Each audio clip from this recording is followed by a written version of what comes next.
Salut à vous tous, ici Jeff Rose et c'est un nouvel épisode de la guerre Russie-Ukraine qui s'est inscrit.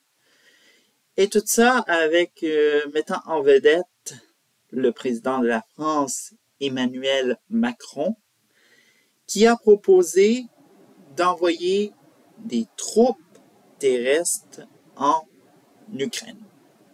Or, idée à la con, et en retour, eh bien, la France a vu son pays humilié sur la scène internationale. Bref.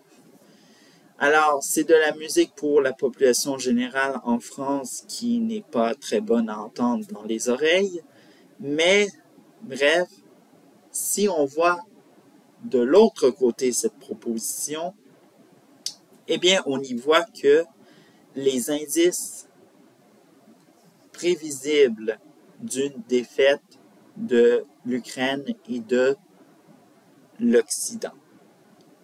Alors donc, évidemment, proposer une telle chose, ce serait fatal.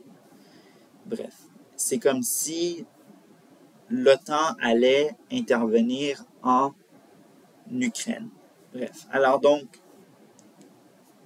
l'Ukraine, on vous prévient, depuis le début de cette guerre que se livre la Russie et l'Ukraine, eh bien, c'est une bombe à retardement et voilà pourquoi l'OTAN ne veut pas intervenir soit de manière terrestre.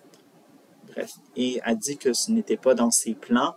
Et bien sûr, les pays membres, dont le Canada, a dit, eh bien, ce n'est pas dans nos plans et évidemment, de toute façon, les soldats dans la région de la mer Baltique, eh bien, c'est assez pour l'instant. Et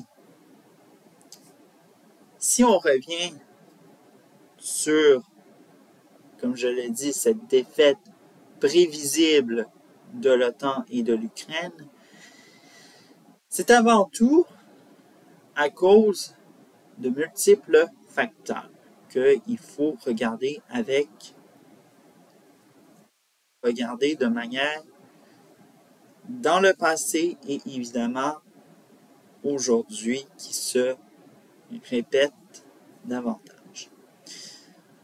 Alors donc, on va commencer par cette super contre-offensive.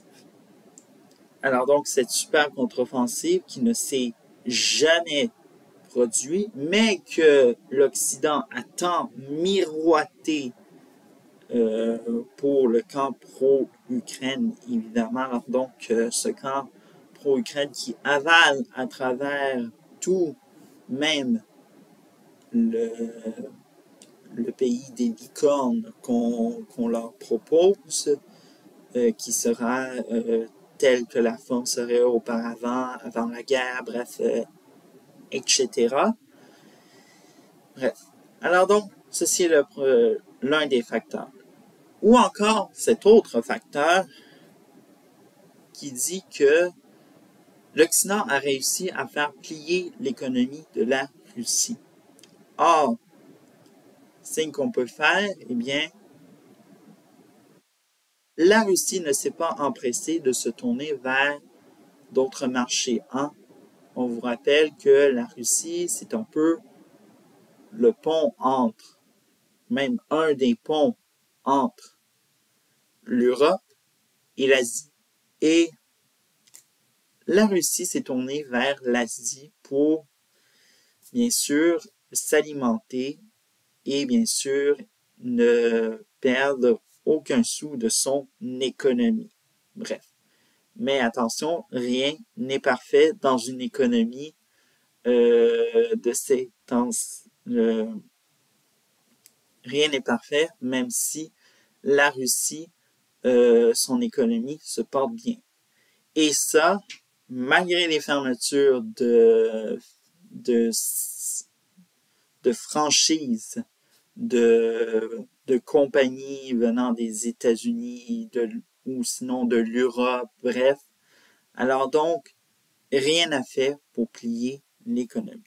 Mais évidemment, cet argument de dire encore de nos jours que l'économie de la Russie va mal, or c'est presque comme faire de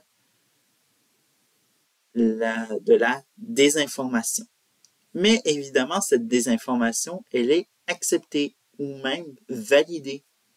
Car, évidemment, les seules personnes en Occident qui font de la désinformation, ce sont ceux qui croient aux médias alternatifs ou encore qui croient au discours du président Vladimir Poutine. Bref, alors donc, énorme problème de réalité ou même ceux qui portent des lunettes roses. Voilà. Mais, pour tout vous dire, que la Russie a eu la bonne réponse à faire, c'est de brandir la menace de l'arme nucléaire. Et puis, résultat, les Occidentaux ont eu quoi comme réponse? Zéro réponse à dire à Moscou, puisque la Russie a agi un peu comme un parent qui devrait corriger ses enfants. Et bien sûr, les pays occidentaux actuellement, avec ce qui se passe en Ukraine, évidemment, sont des enfants agités qui se pensent tout permis et la Russie sait comment calmer le jeu, évidemment, et bien c'est en brandillant des menaces comme ça. Mais aussi, cette menace peut être mise à exécution si, évidemment, les troupes terrestres provenant de pays membres de l'OTAN s'en vont en Ukraine, eh bien, voilà ce qui pourrait arriver. Et dites-vous que de nos jours, les armes nucléaires que certains pays possèdent dans ce monde, eh bien, ce ne sont plus les bombes nucléaires qu'il y avait lors de la Seconde Guerre mondiale. Ce sont des armes destructrices. Eh bien, c'est ce qui conclut ce